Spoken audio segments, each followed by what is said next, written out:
ఆరోగ్యం లేనిది దేహం లేదు, దేహం లేనిది దేశం లేదు. ముఖ్యంగా ఏంటంటే ఇక్కడ ఆరోగ్యం అనేది జీరోకి వచ్చేస్తుంది రాను రాను. అసలు మీరు అబ్జర్వ్ చేస్తే చిన్న పిల్లలు కూడా కనీసం నడవలేరు, సమ్ కిలోమీటర్ నడవలేరు. అంటే చాలామంది ఏంటంటే నేను ఓ 2 కోట్లు 10 కోట్లు అట్లా సంపాదించేస్తే నా మనమడు నా కొడుకులు అలా తరతరాలు బతుకుతాయని, అంటే వాళ్ళది బాగా బతికే అరేంజ్ నేను చేసుకుంటున్నా అనుకుంటున్నారు. కానీ అట్లా లేదండి. అసలు ఆహారమే లేనప్పుడు వాళ్ళ ఆస్తులు ఎట్లా అనుభవిస్తారు? వాళ్ళే ఉండరు కదా. జనరల్గా మీరు ఎప్పుడైతే మంచి ఆహారం, అదే మీరు ఒక సర్టన్ స్టేజ్లో మీరు వ్యాపారాలను అంటే మీకు సరిపోగా ఉండంగా మీరు వచ్చేసి వ్యవసాయం చేసేసి వాళ్ళకు ఇంకొక దారి కూడా ఉంది. అంటే మీరు ఒట్టి ఇంజనీర్లు డాక్టర్లే కాకుండా సరే మీరు అది చేసుకున్నా కానీ వ్యవసాయాన్ని కూడా బ్యాలెన్సింగ్గా, అంటే ఆహారము సంపాదన రెండు కూడా బ్యాలెన్స్గా ప్రతి కుటుంబం తీసుకోవాలని మా ఉద్దేశము.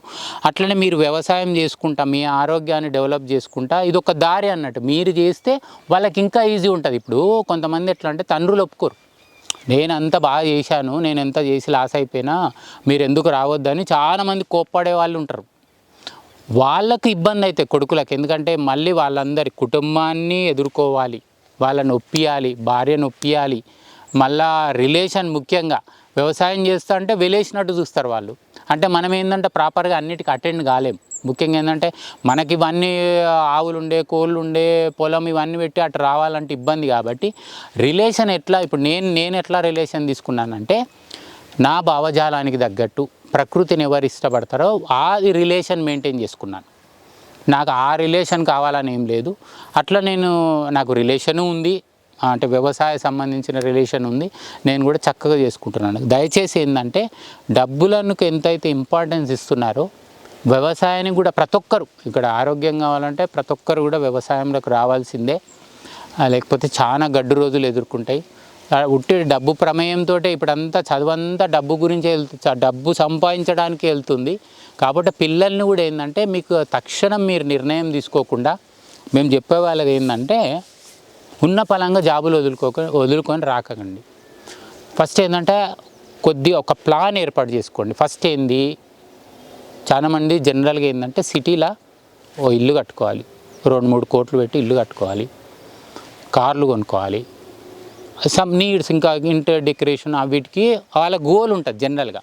అది కాకుండా మేము చెప్పేది ఏంటంటే మినిమం ఒక 1000 గజాలు తీసుకొని చక్కటి ఇల్లు, చిన్న ఇల్లు, అన్ని కూరగాయలు పండ్లు మీకు వచ్చేటట్టు జస్ట్ ఇమాజిన్ చేసుకోండి. అదే మీరు 3 కోట్ల ఇల్లు కట్టుకుర్రా అనుకున్నాను, ఏమొస్తుంది మీకు? ఒక్కరోజు మీరు పార్టీ పిలుస్తారు, జనరల్గా నేను ఇల్లు కట్టినా అని ఒక్కరోజు ఆనందపడతారు, ఫుల్ హ్యాపీ. తర్వాత నుంచి ఈఎంఐ ఏంది, అవి 20 ఏళ్ళు కట్టేది, అంటే 20 ఏళ్ళు మీరు ఆల్రెడీ మీ జీవితాన్ని వాడేసిండ్రు. వాడిన తర్వాత మీరు వేరే ఎక్స్పెరిమెంట్ చేయాలన్నా మీరు ఊహించలేరు అసలు. అందుకని ఏంటంటే ఆ గోల్ పెట్టుకోకుండా ఈ కొత్త వాళ్ళందరూ మినిమం 1 ఎకరము లేదా 3 ఎకరాలు కట్టుకొని జస్ట్ ఇమాజిన్ చేసుకోండి రేపు ఫ్యూచర్లో ఎట్లా ఉంటుంది. మీరు డోర్ తెరిస్తే కూరగాయలు కనబడాలి, పండ్లు కనబడాలి, జస్ట్ మీకు గాలి వాతావరణం. అంటే వ్యవసాయం అంటే ఒకటే చూస్తారు, నాకు ఆహారం డబ్బులు పెడితే దొరుకుతుంది, మరి గాలి ఎట్లా దొరుకుతుంది? ఒక స్వచ్ఛమైన గాలి, నీరు, అవి 2 చాలా ఇంపార్టెంట్ కదా. అవితో పాటు మీకు ఆహారం దొరుకుతుంది. సపోజ్ ఇంకో విషయము, మీకు 5 కోట్ల ఇల్లు కట్టిర్రు, మీ చుట్టాలు నా అట్లాంటి వాళ్ళు వచ్చిర్రు అనుకుందాం, మీ 3 కోట్ల ఆస్తిని ఏమి ఆయనే ఆస్వాదించడు. ఫస్ట్ ఆఫ్ ఆల్ మీ కార్లు, మీరు పెట్టే ఆహారమే తీసుకెళ్తాడు. అందుకే అతిథి దేవో భవ. మీ ఇంటికి వస్తే ఒక స్వచ్ఛమైన భోజనం, కనీసం ఒక మంచిగా పండిన ఫలం ఇవ్వండి, 10 ఏళ్ళు గుర్తు చేసుకుంటాడు, 10 మందికి చెప్తాడు నేను ఒక అద్భుతమైన పండు తిన్నా, అద్భుతమైన ఆహారం తిన్నా అని. అంటే అతిథి మీ ఇంటికి వచ్చి తీసుకుపోయేది మీరు పెట్టే ఆహారం మాత్రమే, ఆహారం పెట్టి ఆశీర్వదిస్తాడు. అందుకే అతిథి దేవో భవ అన్నారు. ఇప్పుడు మా దగ్గరకు వచ్చింది కూడా, ఇక్కడ వచ్చిన వాళ్ళందరికీ అతిథులకు చక్కగా ఇక్కడ పండిన ఆహారం తీసుకుపోయి చక్కగా వండి పెడతాం. వాళ్ళు 10 ఏళ్ళ తర్వాత కూడా ఆ కూర పేరు చెప్తారు, మేము పాలకూర తిన్నాము, చిక్కుడుకాయ తిన్నాము, అట్లా. అంటే అంత బాగా గుర్తుపెట్టుకుంటారు. అంటే మీరు ఎన్ని హోటళ్ళకు ఎన్ని ఫంక్షన్లకు పోయినా 100 రకాలు ఉండొచ్చు, కానీ అందులో ఒక క్వాలిటీ భోజనం 1% కూడా ఉండదు. చాలామంది ఏంటంటే ఇప్పుడు ఫంక్షన్లకు వెళ్ళి సిక్ అవుతారు, అంటే అక్కడ అంత అంటే మీరు మసాలాలు అనుకోవచ్చు, అందులో వాడే అనేక రకాలైన మసాలాలు కూడా మ్యాన్ మేడ్ అది.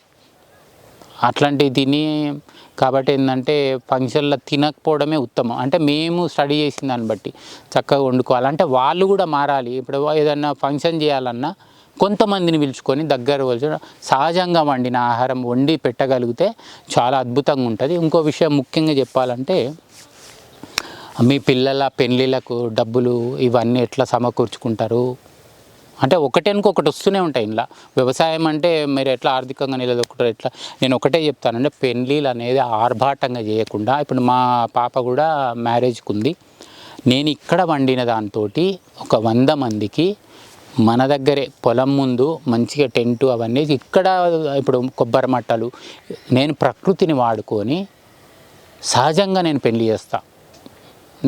నేను కోట్లు ఖర్చు పెట్టి చేసేది ప్రకృతికి నష్టం. అక్కడ మీరు ఒక ఫంక్షన్కి వెళ్ళిన తర్వాత ఫుడ్ అనేది 75% డస్ట్బిన్లో కనబడుతుంది చూడండి. అట్లనే ఎంత ప్లాస్టిక్ గ్లాసులు అనుకోండి, ప్లేట్లు అనుకోండి, ఎంత పాడవుతుంది. అదే మనము మన ప్రకృతి వ్యవసాయంలో మ్యారేజ్ చేయగలిగితే అద్భుతమైన ఆహారం పెడతాం, ఒక మెసేజ్ ఇవ్వగలుగుతాం. ప్రకృతి అంటే ఏంది, వెనుకట మనం ఎట్లా పచ్చదనంలో మన వివాహం కావాలి, పచ్చదనం అంటే లైవ్. ఇంకొకటి ఏంటంటే ముఖ్యంగా నేను పెరిగిన వాతావరణం, నా బిడ్డ పెరిగిన వాతావరణంలో పాజిటివ్ వైబ్రేషన్ నుండి ప్రకృతి అనేది ఆశీర్వాదం ఇవ్వాలి. ఇప్పుడు ఒక గోవు ఆశీర్వదిస్తుంది, అక్కడ జరుగుతాయి. అక్కడ ఒక పాజిటివ్ అంటే అక్కడ ఆమె పెరిగిన వాతావరణం కాబట్టి అక్కడ పరిసరాలు కూడా ఆశీర్వదిస్తాయి. కాబట్టి నేను అక్కడ వివాహం చేసి అతి తక్కువ ఖర్చుతోటి బ్రహ్మాండం ఘనంగా చేయాలని, ఇదొకటి కూడా మార్పు రావాలి. ఎందుకంటే జీవితంలో ఏమవుతుందంటే సంపాదన అంతా ఇల్లుకు, పెళ్ళిళ్ళకు, చదువులకు, అదే ఆ చుట్టే మన లైఫ్ అంతా తిరుగుతుంది. అంటే అన్నిటితోటి అయిపోవాలా మన జీవితం? అట్లా కాదు. 50 సంవత్సరాల వరకు మీది, తర్వాత సమాజానికి మీ వంతు పాత్ర ఏం చేయగలుగుతారు. మీరు బెస్ట్ చాయిస్ వ్యవసాయంలోకి రావడం. అంటే మీరు ఆరోగ్యంగా ఉంటారు, చాలామందికి మెసేజ్ ఇవ్వడానికి ఒక మార్గం అన్నట్టు ఇది అందరికీ వీలవుతుంది. ఎవరికి దోచినట్టు వాళ్ళు వ్యవసాయం చేస్తారని. Thank you. మరిన్ని అప్డేట్స్ కోసం బ్యాక్ టు రూట్స్ యూట్యూబ్ ఛానల్ని సబ్స్క్రైబ్ చేసుకోండి.